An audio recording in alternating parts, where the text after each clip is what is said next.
और सांसदों की जो प्रदेश यात्रा है, इसका जो खर्चा है, ये खर्चा लगातार बढ़ रहा है। तो संसद में एक दिन बहस हो रही थी, तो उस बहस में पुराना कच्चा चिट्ठा खोला जा रहा था, तो कैसी कैसी यात्राएं हुई। एक बार हिंदुस्तान की संसद के 53 संसद सभ्यों ने अमेरिका की यात्रा की, इसलिए कि भारत के राजकारण में हिंदी का प्रयोग कैसे बढ़ाया जाए, इसके लिए 53 सांसद अमेरिका चले गए। अब अमेरिका से सीख के आएंगे कि भारत के राजकारण में हिंदी का प्रयोग कैसे बढ़ाया जाए। महाराष्ट्र के एक बार 25 से ज्यादा धारासभ्य सिंगापुर की यात्रा पर गए। किस लिए? महाराष्ट्र में ट्रैफिक सिग्नल की व्यवस्था को कैसे दुरुस्त बनाया जाए। मैं इस समय महाराष्ट्र में रहता हूं, वर्धा नाम के गांव में। लगभग 3.5-4 साल पहले मेरे गांव में एक दुर्घटना हो गई वर्धा में। 3 किसान भूख से मर गए, और किसान ही भूख से मरता है, नेता कभी नहीं मरते। ज्यादा खा के मर जाए ऐसे नेताओं की लिस्ट मेरे पास है, भूख से मरा ऐसा मैं नहीं जानता किसी नेता। और ज्यादा खा के मरना माने डायबिटीज से मरना, डायबिटीज से मरना माने ज्यादा खा के मरना। जरूरत से ज्यादा खाएंगे तभी तो डायबिटीज होगा, नहीं तो कैसे हो जाने वाला। तो ज्यादा खा के मरे वो तो नेता है, और भूख से मरे वो किसान। 3 किसान भूख से मर गए। महाराष्ट्र के मुख्यमंत्री ने ऐलान किया कि इन तीनों किसानों की जो विधवाएं हैं उनको 1-1 लाख रुपए अनुदान राशि दी जाएगी। अर्थ इसका यह है कि जब तक तीनों जीवित थे तो उनको खाने को रोटी नहीं मिली, अब वो मर गए तो उनकी विधवाओं को 1-1 लाख रुपए अनुदान मिलेगा। ठीक है भाई, 1-1 लाख रुपए का अनुदान राशि देने की घोषणा हो गई।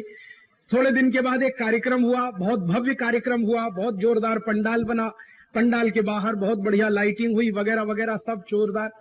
मुख्यमंत्री आए हेलीकॉप्टर से, तीनों मरे हुए किसानों की विधवाओं को 1-1 लाख रुपए का उन्होंने चेक दिया। तो वो विधवाएं चेक को देख के उनको समझ में नहीं आई ये है क्या, कागज का टुकड़ा। जिंदगी में कभी चेक देखा नहीं उन्होंने, तो उनको चेक मिल गया 1-1 लाख का। अब उनकी तरफ से मेरे जैसे एक पत्रकार ने कह दिया कि ये 1-1 लाख रुपए इनको कैश ही दे दिया होता, तो उन्होंने कहा नहीं, मुख्यमंत्री ने कहा कि ये नियम नहीं है। तो पत्रकार ने वही मंच पे कह दिया कि लेने के लिए तो आप कैश में लेते हो हमेशा, देने के लिए नियम नहीं। आज तक किसी मुख्यमंत्री ने चेक में रिश्वत नहीं लिया है, और ड्राफ्ट में तो कल्पना नहीं कर, हमेशा कैश ही चाहिए। लेने के लिए कैश और देने के लिए नियम कि चेक नहीं देंगे, उसके अलावा नहीं दे सकते। अब तीनों महिलाएं जिन्होंने बैंक का कभी मुंह नहीं देखा, जो जानती नहीं कि बैंक होता क्या है, जिनको मालूम नहीं कि इसको ऑपरेट कैसे करते हैं, उनको मालूम नहीं कि अकाउंट कैसे खोलते हैं, उनको 1-1 लाख का चेक मिल गया। खैर वो चेक मिल गया, अब कार्यक्रम संपन्न हो गया। मेरा एक मित्र वहां बैठा था, उसने कहा राजीव भाई अब तो कार्यक्रम संपन्न हुआ है, जरा इसकी कुछ इंक्वायरी किया जाए। मैंने कहा क्या करना है? कि कलेक्टर से मिलते हैं। मैंने कहा चलो। तो कलेक्टर के पास में गया, मेरे साथ मेरा एक पत्रकार मित्र। तो कलेक्टर को हमने सीधे एक प्रश्न किया। मैंने कहा ये 3 लाख रुपए का अनुदान राशि देने के लिए जो कार्यक्रम आपने आयोजित किया, जिसमें मुख्यमंत्री आए, इस आयोजन का खर्चा कितना हुआ? तो उसने कहा आप क्यों पूछ रहे हैं? मैंने कहा भाई मैं भारत का नागरिक हूं, सरकार को टैक्स देता हूं, ये जानने का मेरा प्राथमिक अधिकार है, और अगर आप बताते हो तो ठीक है, नहीं तो हाई कोर्ट की मदद से मैं पूछ लूंगा ये आपसे। हाई कोर्ट में एक पब्लिक इंटरेस्ट पिटीशन लगाऊंगा। राइट टू इंफॉर्मेशन मेरा फंडामेंटल राइट है, और मैं ले लूंगा आपसे। तब क्या होगा? बदनामी होगी, किरकिरी होगी, ऐसे ही बता दो। तब उसने कहा कि देखिए 3 लाख रुपए का अनुदान राशि देने के लिए जो कार्यक्रम आयोजित हुआ है, इसमें 27 लाख रुपए खर्च हो गया। ऐसे हिंदुस्तान में पैसा खर्च होता है, इसलिए ये देश गरीब है। देश इसलिए गरीब नहीं है कि हमारी जनसंख्या बढ़ गई है, देश इसलिए गरीब है कि हमारे खून पसीने की कमाई का पैसा हमारे ही देश के नेता जिस बर्बादी से खर्च कर रहे हैं, या तो घूस लेकर, या रिश्वत लेकर, या भ्रष्टाचार करके, नहीं तो अपनी पगार लेकर, नहीं तो तमाम दूसरे तरीकों से खर्च करके, उसी ने हिंदुस्तान को डुबो दिया है। आप शायद जानकर हैरान हो जाएंगे, भारत देश की सरकार दुनिया में ऐसी सरकार है जिसकी आमदनी उसके खर्चे से बहुत कम है। भारत सरकार का एक दिवस का खर्चा जानते हैं कितना? राष्ट्रपति, उपराष्ट्रपति, प्रधानमंत्री, उसके 84 मंत्री, फिर 800 संसद सभ्य, फिर उसके बाद 28 मुख्यमंत्री जिनको मैं भारत सरकार मानता हूं, 28 राज्यपाल, और फिर 4120 धारा सभ्य, 14,000 म्यूनिसिपल कॉर्पोरेटर। ये पूरी की पूरी जो प्लाटून हमारे देश में रहती है, ये जो पूरी फौज है बिना बंदूक और बिना हथियार की। आर्मी वाले तब भी सेना पे कुछ काम करते हैं, बंदूक चलाते ये तो कुछ नहीं करते, निकम्मे निठल्ले लोग, एकदम निकम्मे और निठल्ले, कुछ करते नहीं। संसद में भी गाल बजाने के अलावा कुछ नहीं करते, और वो भी बहस ऐसे ऐसे मुद्दों पर जहां कोई जरूरत नहीं, और जहां जरूरत है वहां बहस नहीं।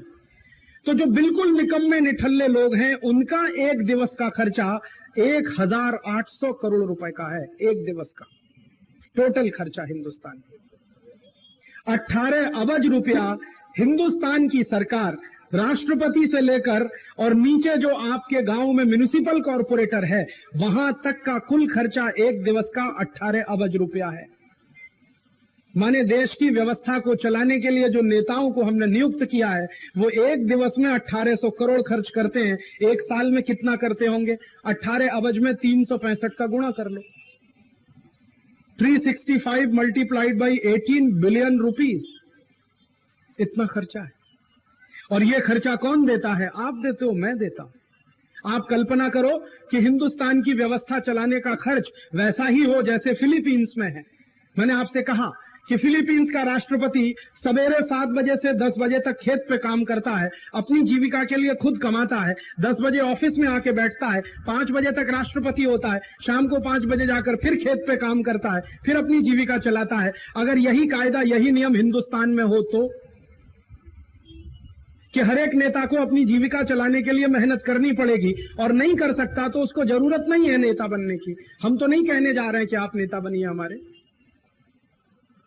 और हिंदुस्तान की बड़ी विचित्र व्यवस्था है कि इस देश में जिस आदमी को आप किसी स्कूल में पटा वाला नहीं बना सकते क्योंकि उसके पास 4 क्लास पास का सर्टिफिकेट नहीं है, उसको आप मुख्यमंत्री बना सकते हैं गुजरात का, उसको आप हिंदुस्तान का फाइनेंस मिनिस्टर बना सकते हैं, उसको हिंदुस्तान का प्रधानमंत्री भी बना सकते हैं, राष्ट्रपति भी बना सकते हैं। माने जिस आदमी में स्कूल के पटावाला होने की लायकियत नहीं है वो हिंदुस्तान का राष्ट्रपति हो सकता है। बड़ा विचित्र देश है ये। जो आदमी कहीं दुकान नहीं चला सकता, जिसने जिंदगी में कभी व्यापार नहीं किया, उसको आप व्यापार मंत्री बना सकते हैं। जिसको फाइनेंस का ABCD नहीं आता उसको फाइनेंस मिनिस्टर बना सकते हैं। जिसको कुछ नहीं आता उसको चीफ मिनिस्टर या प्राइम मिनिस्टर बना सकते हैं। बड़ा विचित्र देश है। दूसरों से हम बात करेंगे कि गुणवत्ता को देखना चाहिए, क्वालिटी को देखना चाहिए। मैं लोगों से जब चर्चा करता हूं कि स्वदेशी वस्तु को वापरो तो कहते हैं स्वदेशी वस्तु में क्वालिटी नहीं है। इन नेताओं में कौन सी क्वालिटी है जिनको आप सिर पे बिठा के रखते हैं? आप बताओ किसी एक में कोई क्वालिटी है? कौन सी ऐसी क्वालिटी है इनमें जिनको आप सिर पे बिठा के रखे हुए हैं, जिनके लिए 18 अरब रुपया रोज का आप अपने खून पसीने की कमाई में से खर्च कर रहे हैं? इतना सारा पैसा जो हम प्रशासन व्यवस्था पे खर्च करते हैं, अगर यही पैसा गरीबों पे खर्च करना हम शुरू करें, बेकारों की फौज पर खर्च करना शुरू करें, हिंदुस्तान की गरीबी बेकारी का प्रश्न 5 बरस में से मिट सकता है। मतलब क्या है? मैं कहना यह चाहता हूं कि हिंदुस्तान का ये जो राजतंत्र है या जिसको आप डेमोक्रेसी कहते हैं, ये गरीबी और बेकारी की जड़ है, ना कि हमारी जनसंख्या गरीबी और बेकारी की जड़। जनसंख्या को दोष मत दीजिए, लोगों को दोष मत दीजिए। व्यवस्था खराब है हमारी, लोग खराब नहीं है हमारे देश में। लोग तो इतने अच्छे हैं शायद ही दुनिया में कोई देश में मिले। इतने अच्छे लोग इस देश में, कभी भी टैक्स बढ़ जाए चूं नहीं करते, कभी भी बिजली का भाव बढ़ जाए चूं नहीं करते, कभी भी रोड टैक्स बढ़ गया चूं नहीं करते, और रोड टैक्स ऊपर से देते हैं और टोल टैक्स और देते हैं। बड़ा विचित्र है ये देश। मुंबई से आओ अहमदाबाद तक तो रास्ते भर में कितनी जगह आपको टोल देना पड़ेगा वो तो है ही, और रोड टैक्स और देना वो है अलग से। जब रोड टैक्स दे दिया फिर टोल टैक्स की क्या जरूरत है? रोड टैक्स अलग से दो, टोल टैक्स उसके ऊपर से दो, माने टैक्स के ऊपर टैक्स दो, फिर भी कोई चू नहीं करता, फिर भी कोई बगावत नहीं करता। इससे ज्यादा सीधे लोग दुनिया में कहां मिलेंगे? आप जरा बता दो मुझे। दुनिया का एक देश का नाम लेके दिखा दो जहां पर रोड टैक्स के ऊपर टोल टैक्स कोई लेके देख ले सरकार। चाहे वो फ्रांस हो, चाहे जर्मनी हो, चाहे ब्रिटेन हो, चाहे डेनमार्क हो, चाहे नॉर्वे हो, चाहे अमेरिका हो, लेके तो देख ले। रोड टैक्स अलग से लिया और टोल टैक्स लेके देख ले कोई सरकार। हंगामा हो जाएगा, कुर्सी हिल जाएगी, गद्दी हिल जाएगी, राष्ट्रपति को इस्तीफा देना पड़ जाएगा। लेकिन ये हिंदुस्तान की ही प्रजा है कि टैक्स पे टैक्स लगाते जाओ, लगाते जाओ, लगाते जाओ। चाहे व्यापारी हो, चाहे उद्योगपति, चाहे साधारण किसान हो, चाहे मजदूर, हर एक आदमी टैक्स देता जाता है, देता जाता है, देता जाता है। बस ये मान लेता है कि हमारी किस्मत ऐसी है, हमको भगवान ने ऐसा ही कर दिया, हमको भगवान ने वैसा कर दिया। इतना सीधा साधा आदमी जो नेताओं को दोष नहीं देता, किस्मत को दोष देके चुपचाप बैठा रहता, अपनी गरीबी का कारण भी अपनी किस्मत को मानता। ये नहीं मानता कि ये खराब व्यवस्था मेरी गरीबी का कारण है। तो इतने सीधे साधे, इतने भोले भाले, इतने मेहनत करने वाले लोग हिंदुस्तान में जिस परिस्थिति में रहते हैं वो कल्पना के बाहर है। और ये परिस्थिति की कल्पना कभी ना भगत सिंह ने की थी, ना चंद्रशेखर ने की थी, ना ऊधम सिंह ने की थी, ना रानी झांसी लक्ष्मीबाई ने की थी, ना सचिंद्रनाथ सान्याल ने की थी, ना खुदीराम बोस ने की थी, जो 19 बरस की उम्र में फांसी के फंदे पर चढ़ गया। आप जानते हैं हिंदुस्तान की आजादी के इतिहास में सबसे छोटे उम्र का शहीद खुदीराम बोस था, जो 19 बरस और 2 महीने का था जब उसको फांसी हो गई थी लंदन में। सबसे कम उम्र का था। तो सबसे कम उम्र का खुदीराम रहा हो या सबसे अधिक उम्र का कोई दूसरा क्रांतिकारी, कभी किसी ने यह कल्पना नहीं की थी कि आजादी के बाद हिंदुस्तान ऐसे लोगों के हाथ में जाएगा जो देश को ही घुन की तरह से खा जाएंगे। ऐसी कल्पना किसी शहीद ने नहीं की थी। अगर की होती तो आजादी के लिए लड़ाई नहीं लड़ी होती उन्होंने, जब उनको यही मालूम होता कि ऐसे लोगों के हाथ में देश जाने वाला है। आजादी के पहले के क्रांतिकारी देश की आजादी के लिए अपना घर दान देते थे, अपना जीवन दान देते थे, अपनी पत्नी को कुर्बान किया, अपने बच्चों को कुर्बान किया। और आजादी के बाद के ये नेता अपना घर भरने के लिए, अपना परिवार भरने के लिए देश को दांव पर लगा सकते हैं, देश की अस्मत को दांव पर लगा सकते हैं, देश के स्वाभिमान से सौदा कर सकते हैं, देश के आत्मसम्मान को भी बेच सकते हैं। तो कितना बड़ा फर्क है 1947 से पहले के भारत में और 1947 के बाद के भारत में। इसलिए मैं कई बार तो लोगों से कहता हूं कि आजादी आई है लेकिन वो कहीं खजूर में अटक गई है। गिरी जरूर लेकिन खजूर में अटक गई, हम तक नहीं पहुंची हो। आजादी हमने कहां देखी? हम तो वही भ्रष्टाचारी भारत देख रहे हैं जो अंग्रेजों के जमाने में था। मेरे पास 1930 के कुछ दस्तावेज हैं। 1930 में हमारे यहाँ संसद चला करती थी और संसद की यही बिल्डिंग हुआ करती थी जो आज भी है। 1930 के दस्तावेज हैं जिसमें भारत सरकार ने बजट पेश किया। भारत सरकार माने अंग्रेजों की सरकार। तो अंग्रेजों का वायसराय बजट पेश कर रहा है। 1930 की घटना बता रहा हूं आपको। 27 फरवरी 1930 का दिन संसद में बजट पेश किया जा रहा है। तो बजट क्या है वो आपको बताता हूं। 130 करोड़ रुपए का बजट है।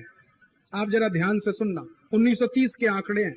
130 करोड़ रुपए का टोटल बजट है, जिसमें से 110 करोड़ रुपया पगार का खर्चा है। 1930 की बात बताता हूं यार। तो जब अंग्रेजों का शासन चलता था तो 130 करोड़ के बजट में 110 करोड़ रुपया पगार का खर्चा होता था। अब काले अंग्रेजों का शासन चलता है, आप देख लो, 3.5 लाख करोड़ के बजट में या 3,80,000 करोड़ के बजट में 80% खर्चा पगार या विदेशी कर्जे के ब्याज का खर्चा। कोई फर्क नहीं है आजादी के पहले के भारत में और आजादी के बाद के भारत में। आजादी के पहले भी बजट का पैसा विकास पे खर्च नहीं हुआ कभी भी, आजादी के बाद भी नहीं हो रहा है। पगार का ही खर्च सबसे बड़ा खर्च है। और जो व्यवस्था अपने पगार पे ही अपनी आमदनी खर्च कर ले, वो व्यवस्था बहुत दिन चलती नहीं है, वो टूट जाती है, डूब जाती है। वैसे ही हिंदुस्तान की व्यवस्था टूट रही है और डूब रही है। अब तो हिंदुस्तान की सरकार की ये हालत हो गई है कि पगार का खर्चा निकालने के लिए भी कर्ज लेना पड़ रहा है। कोई भी प्रदेश की सरकार समय से अपने कर्मचारियों को वेतन नहीं दे पा रही है, कोई भी प्रदेश की सरकार।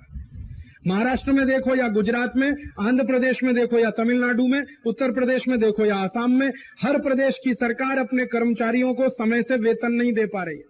महाराष्ट्र की तो ये हालत है जो हिंदुस्तान का